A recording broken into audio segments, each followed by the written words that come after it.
آپ صلی اللہ علیہ وآلہ وسلم نے بخار سے نجات پانے کے لیے اپنی ازواج سے کہا تھا کہ آپ صلی اللہ علیہ وآلہ وسلم کو غسل کرائیں۔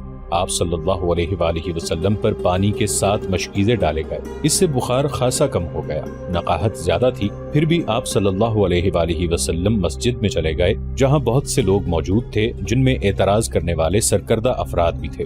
اے لوگو، رسول اللہ صلی اللہ علیہ وآلہ وسلم نے فرمایا، اسامہ کے لشکر کو کوچ کرنے دو۔ تم نے اس کی سپہ سالاری پر اعتراض کیا ہے، تم نے اس کے باپ کی سپہ سالاری پر بھی اعتراض کیا تھا۔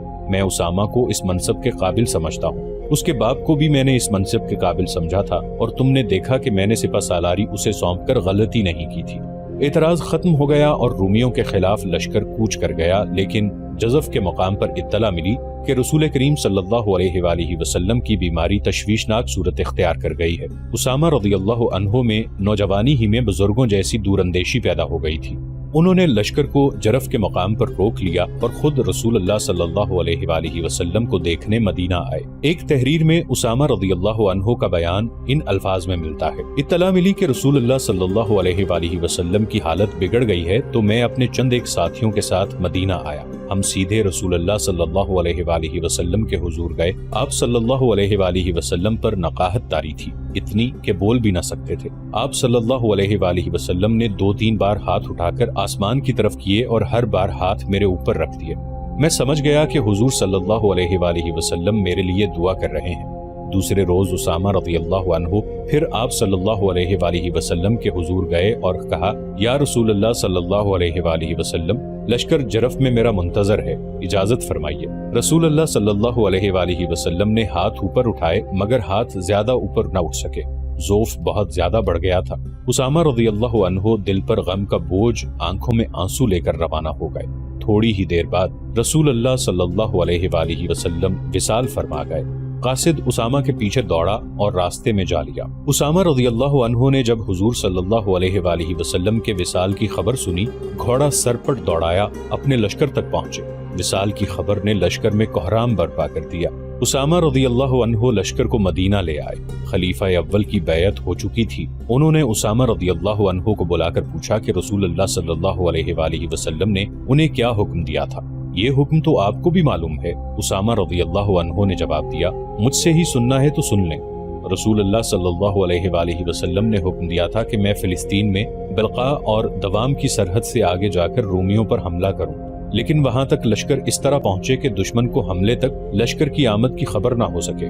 جاؤ اسامہ، ابو بکر رضی اللہ عنہ نے کہا، اپنا لشکر لے جاؤ اور رسول اللہ صلی اللہ علیہ وآلہ وسلم کے حکم کی تعمیل کرو۔ لشکر کو جب یہ حکم ملا تو ابو بکر رضی اللہ عنہ پر اعتراض ہونے لگے۔ سب کہتے تھے کہ جب ہر طرف سے خطروں کے طوفان نے گھیر لیا ہے، اتنی بڑی جنگ اور وہ بھی اتنی دور شروع نہیں کرنی چاہیے۔ اس لشکر کی ان فتنوں کی سرکوبی کے لیے ضرورت ہے جو بڑی تیزی سے اٹھ رہے ہیں۔ قسم ہے اس اللہ کی جس کے ہاتھ میں میری جان ہے، ابو بکر رضی اللہ عنہ نے کہا، اگر مجھے جنگل کے درندے چیرنے پھاڑنے کے لیے آ جائیں تو بھی میں اسامہ کے لشکر کو نہیں روکوں گا۔ میں اس حکم کی خلاف ورزی کس طرح کر سکتا ہوں جو رسول اللہ صلی اللہ علیہ وآلہ وسلم نے اپنی زندگی میں دیا تھا؟ اگر میں مدینہ میں اکیلا رہ گیا تو بھی اس لشکر کو نہیں روکوں گا۔ تم پر سلامتی ہو ابو بکر، عمر رضی اللہ عنہ نے کہا۔ اعتراض کرنے والے یہ بھی کہتے ہیں کہ اگر لشکر کو بھیجنا ہی ہے تو سپہ سالاری اسامہ کی بجائے کسی تجربے کار آدمی کو دیں۔ اے ابن خطاب، ابو بکر رضی اللہ عنہ نے جواب دیا، کیا تم بھول گئے ہو کہ اسامہ کو رسول اللہ صلی اللہ علیہ وآلہ وسلم نے سپہ سالار مقرر کیا تھا؟ کیا تم جرت کرو گے کہ رسول اللہ صلی اللہ علیہ وآلہ وسلم کے حکم کو منسوخ کر دو؟ میں ایسی جرت نہیں کروں گا۔ عمر رضی اللہ عنہ نے کہا، مجھ میں اتنی جرت نہیں، میری سن ابن خطاب۔ ابو بکر رضی اللہ عنہ نے کہا، اپنی قوم کو دیکھ، پوری قوم غم سے نڈال ہے۔ غم کے ساتھ ساتھ ایک خوف ہے جو ہر کسی کے دل میں اترتا جا رہا ہے۔ یہ خوف ان بغاوتوں کا ہے جو ہمارے ارد گرد اٹھ رہی ہیں۔ ہر روز ایک خبر آتی ہے کہ آج فلاں قبیلہ باغی ہو گیا ہے۔ بعض قبیلے اسلام سے منحرف ہو گئے ہیں، اسلام بھی خطرے میں آ گیا ہے اور مدینہ بھی۔ یہودیوں اور نصرانیوں نے بڑی خوفناک افواہیں پھیلانی شروع کر دی ہیں، ان سے اور زیادہ خطرہ پھیل رہا ہے۔ اگر ہم نے رومیوں پر حملہ روک لیا تو دو نقصان ہوں گے، ایک یہ کہ قوم سمجھے گی کہ ہم کمزور ہو گئے ہیں، دوسری یہ کہ رومی اور مجوسی ہم کو کمزور سمجھ کر ہم پر چڑھ دوڑیں گے۔ میں قوم کو یہ بتانا چاہتا ہوں کہ ہم کمزور نہیں ہو گئے، ہمارا اللہ ہمارے ساتھ ہے۔ میں قوم کے حوصلے اور جذبے پہلے کی طرح مضبوط رکھنا چاہتا ہوں۔ رسول اللہ صلی اللہ علیہ وآلہ وسلم کے نقش قدم پر چلنا میرا فرض ہے۔ عمر رضی اللہ عنہ کو اس استدلال نے مطمئن کر دیا۔ ابو بکر رضی اللہ عنہ نے کوچ کا حکم دے دیا۔ اسامہ رضی اللہ عنہ کا لشکر روانہ ہوا تو ابو بکر رضی اللہ عنہ کچھ دور تک پیدل ہی ساتھ چل پڑے۔ اسامہ رضی اللہ عنہ گھوڑے پر سوار تھے۔ مورخین نے لکھا ہے کہ ایک سپہ سالار اور وہ بھی نوجوان گھوڑے پر سوار تھا اور خلیفہ اس کے ساتھ ساتھ پیدل جا رہے تھے۔ اس کی وجہ یہ تھی کہ خلیفہ رضی اللہ عنہ ہر کسی کو دکھانا چاہتے تھے کہ سپہ سالار اسامہ رضی اللہ عنہ تعظیم و تکریم کے قابل ہیں۔ اے خلیفہ رسول صلی اللہ علیہ وآلہ وسلم، اسامہ رضی اللہ عنہ نے کہا، آپ گھوڑے پر سوار ہو جائیں یا میں آپ کے ساتھ پیدل چلوں گا؟ نہ میں سوار ہوں گا اور نہ تم پیدل چلو گے۔ ابو بکر رضی اللہ عنہ نے کہا، میں روحانی تسکین محسوس کر رہا ہوں کہ اللہ کی راہ کی گرد میرے پاؤں پر بھی پڑ رہی ہے۔ عمر رضی اللہ عنہ بھی اس لشکر میں شامل تھے۔ ابو بکر رضی اللہ عنہ کو محسوس ہوا کہ مدینہ میں انہیں عمر رضی اللہ عنہ کی ضرورت ہوگی۔ اسامہ، خلیفہ نے سپہ سالار سے کہا، اگر تم اجازت دو تو میں عمر رضی اللہ عنہ کو مدینہ میں رکھ لوں، مجھے اس کی مدد کی ضرورت ہوگی۔ اسامہ رضی اللہ عنہ نے عمر رضی اللہ عنہ کو لشکر میں سے نکل کر واپس جانے کی اجازت دے دی۔ ابو بکر رضی اللہ عنہ بہت بوڑھے تھے، ایک جگہ رک گئے۔ اسامہ رضی اللہ عنہ نے لشکر کو روک لیا۔ ابو بکر رضی اللہ عنہ نے ذرا بلند جگہ پر کھڑے ہو کر لشکر سے خطاب کیا، اسلام کے مجاہدوں، میں تمہیں 10 نصیحتیں کرتا ہوں، انہیں یاد رکھنا۔ خیانت نہ کرنا، چوری نہ کرنا، دشمنوں کے لاشوں کے اعضاء نہ کاٹنا، بچوں اور عورتوں کو قتل نہ کرنا، کھجوروں اور پھلوں کے درخت نہ کاٹنا، کھانے کی غرض کے سوا کسی جانور کو ذبح نہ کرنا۔ تمہیں دوسرے مذاہب کی عبادت گاہیں نظر آئیں گی جن میں تارک الدنیا لوگ بیٹھے ہوں گے، انہیں پریشان نہ کرنا۔ کسی بستی کے لوگ برتنوں میں تمہارے لیے کھانا لائیں گے، یہ کھانا اللہ کا نام لے کر کھانا۔ تمہیں ایسے لوگ بھی ملیں گے جنہوں نے اپنے سروں میں شیطان کے گھونسلے بنا رکھے ہیں، ان کے سروں کے درمیان کا حصہ مونڈا ہوا ہوگا اور باقی بال بہت لمبے لمبے ہوں گے، انہیں قتل کر دینا۔ اپنی حفاظت اللہ کے نام سے کرنا۔ خدا حافظ مجاہدوں، اللہ تمہیں شکست اور وبا سے دور رکھے۔ لشکر کی مدینہ سے روانگی کی تاریخ 24 جون 632 عیسوی بمطابق 1 ربیع الثانی 11 ہجری تھی۔ یہ کہانی چونکہ شمشیر بے نیام کی ہے، اس لیے ہم وہ واقعات بیان کریں گے جن کا تعلق خالد رضی اللہ عنہ بن ولید سے ہے۔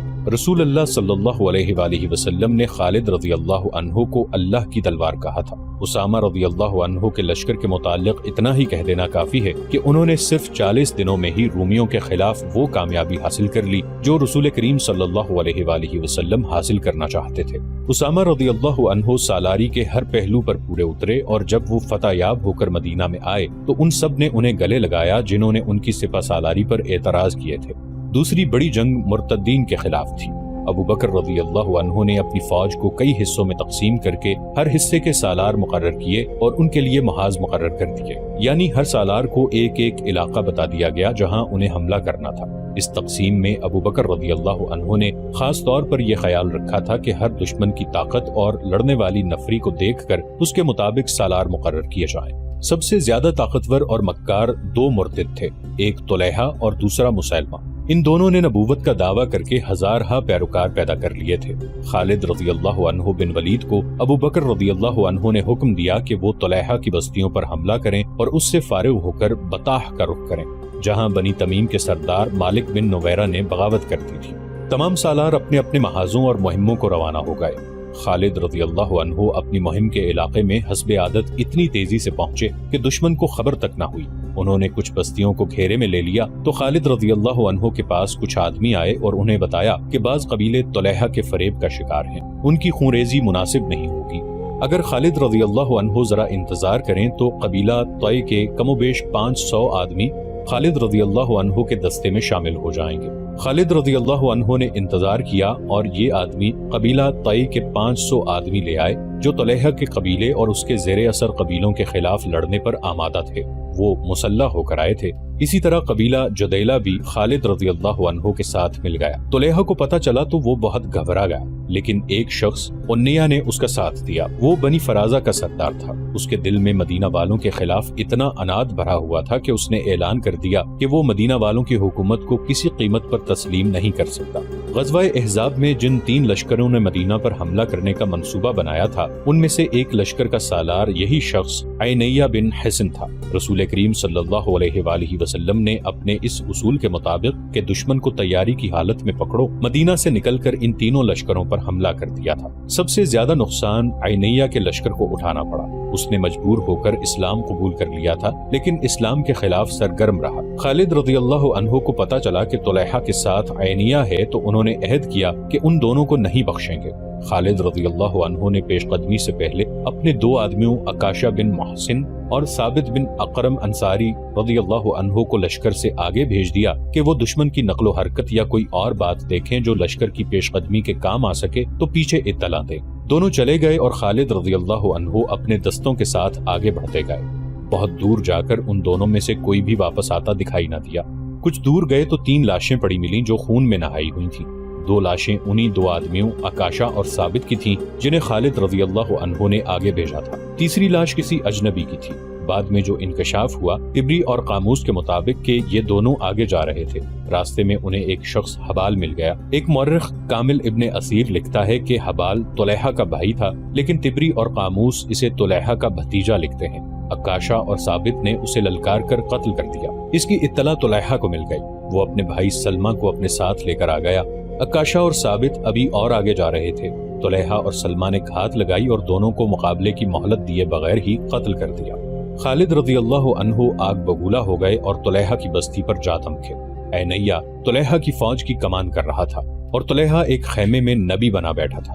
عینیہ نے مسلمانوں کا قہر اور غضب دیکھا تو اپنے لشکر کو لڑتا چھوڑ کر عینیہ کے پاس گیا۔ وہ طلحہ کو سچا نبی مانتا تھا۔ یا نبی، عینیہ نے طلحہ سے پوچھا، مشکل کا وقت آن پڑا ہے، جبرائیل کوئی وحی لائے ہیں؟ ابھی نہیں، طلحہ نے کہا، تم لڑائی جاری رکھو۔ عینیہ دوڑتا گیا اور لڑائی میں شامل ہو گیا۔ مسلمانوں کا قہر اور بڑھ گیا تھا۔ خالد رضی اللہ عنہ کی چالیں جھوٹے نبی کے لشکر کے پاؤں اکھاڑ رہی تھی۔ عینیہ ایک بار پھر طلحہ کے پاس گیا۔ یا نبی، اس نے طلحہ سے پوچھا، کوئی وحی نازل ہوئی؟ ابھی نہیں، طلحہ نے کہا، تم لڑائی جاری رکھو، وحی کب نازل ہوگی؟ عینیہ نے جھنجلا کر پوچھا، تم کہا کرتے ہو کہ مشکل کے وقت وحی نازل ہوتی ہے، خدا تک میری دعا پہنچ گئی ہے۔ طلحہ نے کہا، وحی کا انتظار رہے۔ عینیہ اپنے لشکر میں چلا گیا، مگر اب اس کا لشکر خالد رضی اللہ عنہ کے گھیرے میں آ گیا تھا۔ عینیہ گھبراہٹ کے عالم میں ایک بار پھر طلحہ کے پاس گیا اور اسے اپنے لشکر کی کیفیت بتا کر پوچھا کہ وحی نازل ہوئی ہے یا نہیں۔ ہاں، طلحہ نے جواب دیا، وحی نازل ہو چکی ہے۔ کیا یہ کہ؟ طلحہ نے جواب دیا، مسلمان بھی جنگ لڑ رہے ہیں، تم بھی جنگ لڑ رہے ہو، تم اس وقت کو کبھی نہ بھول سکو گے۔ عینیہ کو کچھ اور توقع تھی، لیکن طلحہ نے اسے مایوس کر دیا۔ اسے یہ بھی پتا چل گیا کہ طلحہ جھوٹ بول رہا ہے۔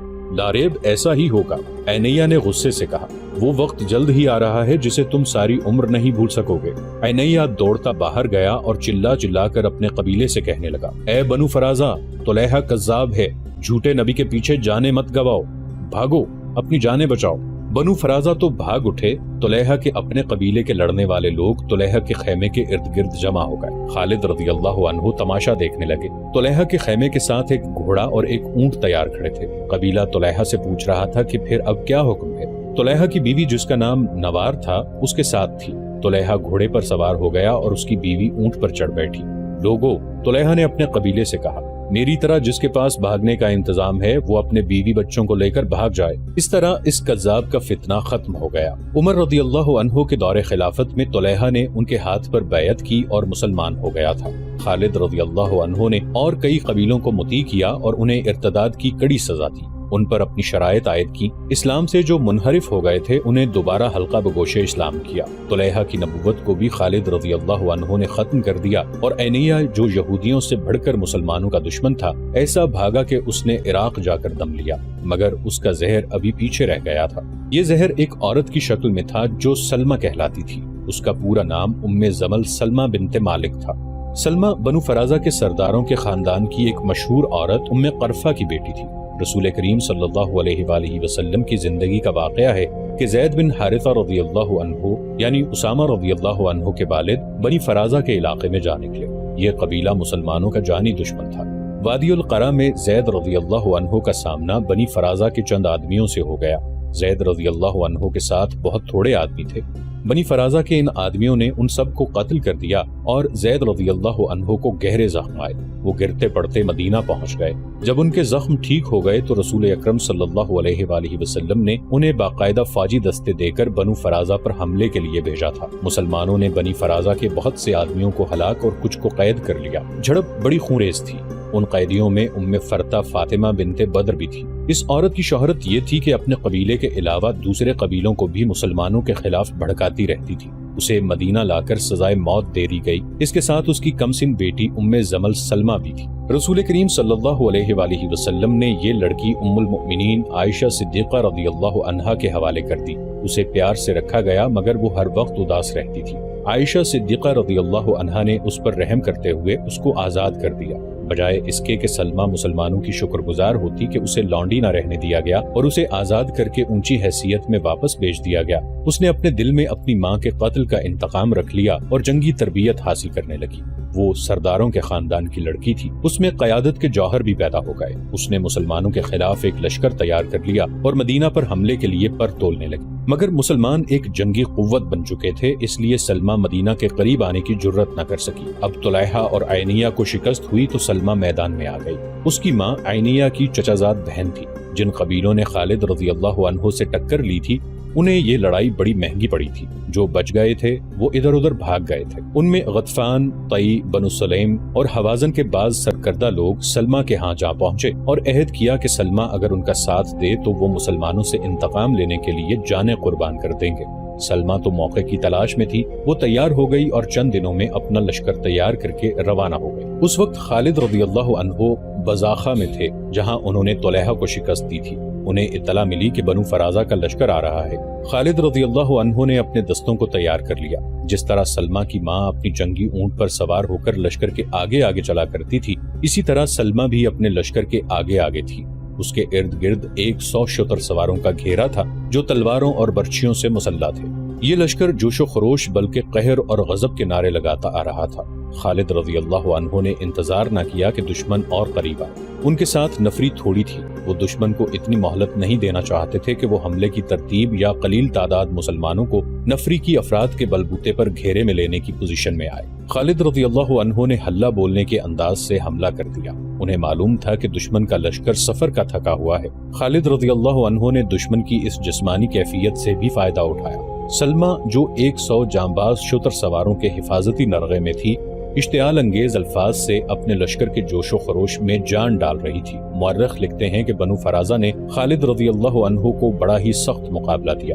نفری تھوڑی ہونے کی وجہ سے خالد رضی اللہ عنہ مجبور ہوتے جا رہے تھے اور دشمن کے حوصلے بڑھتے جا رہے تھے۔ سلمہ کی للکار اور الفاظ جلتی پر تیل کا کام کر رہے تھے۔ خالد رضی اللہ عنہ نے سوچا کہ صرف یہ عورت ماری جائے تو بنو فرازہ کے قدم اکھڑ جائیں گے۔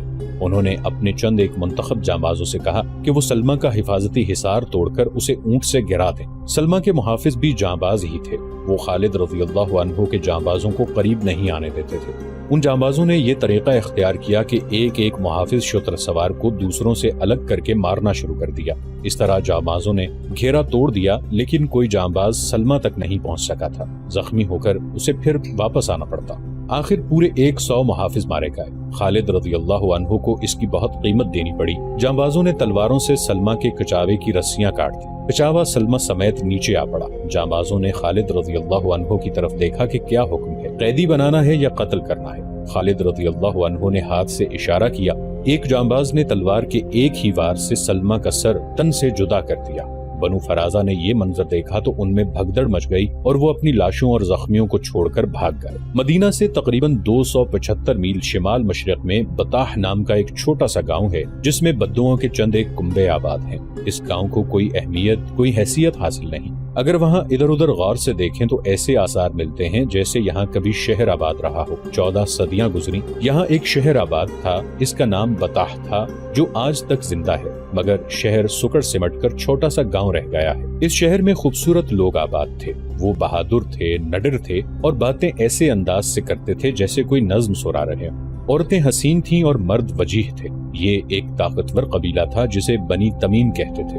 بنو یربوع بھی ایک قبیلہ تھا لیکن الگ تھلگ نہیں تھا بلکہ بنی تمیم کا سب سے بڑا حصہ تھا۔ اس کا سردار مالک بن نویرہ تھا۔ بنی تمیم کا مذہب مشترک نہیں تھا، ان میں آتش پرست بھی تھے، قبر پرست بھی تھے، لیکن اکثریت بت پرست تھی۔ بعض عیسائی ہو گئے تھے۔ یہ لوگ سخاوت، مہمان نوازی اور شجاعت میں مشہور تھے۔ رسول اکرم صلی اللہ علیہ وآلہ وسلم نے ہر طرف قبول اسلام کے پیغام جن قبیلوں کو بھیجے تھے ان میں بنو تمیم خاص طور پر شامل تھے۔ اسلام کے فروغ اور استحکام کے لیے بنو تمیم جیسے طاقتور اور با اثر قبیلے کو ساتھ ملانا ضروری تھا۔ یہ ایک الگ کہانی ہے کہ اس قبیلے نے اسلام کس طرح قبول کیا تھا۔ مختصر یہ کہ بنی تمیم کی غالب اکثریت نے اسلام قبول کر لیا۔ مالک بن نویرہ منفرد شخصیت اور حیثیت کا حامل تھا۔